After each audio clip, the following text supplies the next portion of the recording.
భగవద్గీత చెప్పిందేంటి? భగవద్గీత అంటే చెప్పింది ఎవరు? భగవాన్ అన్నాడు. భగవాన్ అంటే ఎవరు? మనలాగా లిమిటేషన్స్ ఉన్నవాడు కాదు.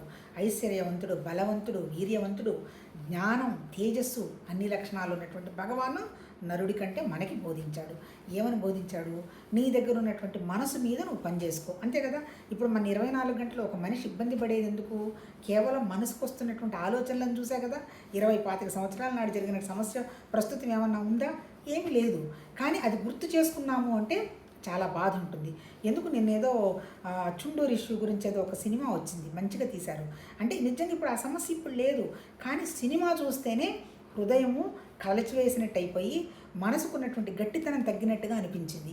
ఎందుకు? మనం అందులో ఆ సీన్లో ఆ భావాల్లో మనం లేము. కానీ ఏంటి? అనుభవాలు అంటే అర్థం ఏంటి? మనసు ఇప్పుడు ఈ అనుభవాలన్నీ ఎక్కడివి? మనసుకే ఉన్నాయి అనుభవాలు. ఇప్పుడు మనం ఏం చేయాలి? భగవద్గీతలో చెప్పింది ఏంటి? నీ మనసు మీద నువ్వు పనిచేసుకోవాలంటే నువ్వు ఫస్ట్ ఏంటి? నీ దగ్గర ఉన్నది ప్రాణశక్తి ఉంది, మానసిక శక్తి ఉంది. మానసిక శక్తి ఆలోచనలు. మరి ఈ మానసిక శక్తికి పరిస్థితి ఎట్లా ఉంది? ఉంటే ఇలా జరిగిపోయిన విషయాలన్నింటిలో అనుభవాలు వెనకవన్నీ ఆలోచించుకుంటూ దుఃఖపడుతూ ఉన్నది. తర్వాత జరగబోయే విషయాల గురించి ఊహించుకుంటూ బాధపడుతున్నది. పోనీ ప్రస్తుతంలో ఈ మనసు ఏమన్నా ఉంటుందా? ఉన్నప్పటి నుంచి దీనికి వాళ్ళు ఇట్లా వీళ్ళు ఇట్లా, అక్కడైతే బాగుండేది ఇక్కడైతే బాగుండేది అని పోల్చుకుంటూ ఉంటుంది. అంటే ఏంటి? మన మనసుకి ఏంటి మనకు శిక్షణ లేదు? ప్రస్తుతంలో ఉండేటువంటి శిక్షణ మనం ఇవ్వాల. నిజంగా చెప్పింది భగవద్గీత ఏంటో తెలుసా? నీ మనసుకి శిక్షణ ఎలా ఇవ్వాలో చెప్పింది.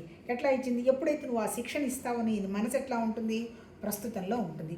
ప్రస్తుతంలో నీవు నిశ్చలంగా, నిర్భయంగా, ఆనందంగా ఉన్నటువంటి మనస్సు ఎట్లా ఆలోచన చేస్తుంది? తను కూడా ఎక్కడ చూసినా సంతోషం, ప్రశాంతత, ఇంకేమీ లేవు కదా అనేటువంటి విషయాన్ని అర్థం చేసుకుంటుంది. అలా ఎలా మనం మనసును ఉపయోగించాలో భగవద్గీత చెప్పింది. ఏం చెప్పింది భగవద్గీత? నీ మనసు నువ్వు ఒక చోట ఉండేటువంటి పరిస్థితి నీకు లేదు కాబట్టి, నీ దగ్గర ఒక శరీరం ఉంది, ఆ శరీరంలో ప్రాణశక్తి ఉంది కాబట్టి నీ ప్రాణశక్తిని ఉపయోగించి శరీరం ద్వారా నువ్వు చేసే ప్రతి పని నిష్కామంగా చేసుకుంటూ పో. ఎప్పుడైతే నువ్వు ఏం ఆశించకుండా పనిచేస్తావో దైవత్వ లక్షణం అది. అప్పుడు దైవత్వం ఎలా ఉంటుంది? ఇప్పుడు ఇంత సృష్టి చేసిన దైవత్వం నేను చేశానని ఎవరికైనా చెప్తుందా? ప్రశాంతంగా ఉండబట్టే ఇంత సృష్టి ఎక్స్పాండ్ అయ్యి ఉండొచ్చు. ఎప్పుడైతే మనం కూడా అలా చేయడం జరుగుతామో మన బుద్ధికి కుదురొచ్చి అది విశాలం అవుతుంది. ఎప్పుడైతే బుద్ధికి కుదురొచ్చి విశాలం అవుతుందో ఇదంతా భగవతత్వమే కదా అని ఓ చిన్న చెట్టును చూసినా, ఒక మనిషిలో ఉండేటువంటి భావాలు చూసినా, ఏది చూసినా సరే మనకి ఈవెన్ మంచి చెడు అని లేదు, ఏ అనుభవం చూసినా మనకి భగవతత్వ అనుభవమే కదా అనేటువంటిది వస్తుంది. అంటే ప్రతి చోట దైవత్వం చూస్తాం. తర్వాత ఏంటి? మన దగ్గర ఉన్నటువంటి యోగం అంటే ఏంటి? మన మనస్సుని ఒకే దాని మీద పెట్టడానికి ప్రయత్నం చేస్తాం. ఎప్పుడైతే మనసు ఒకే దాని మీద పెడతాం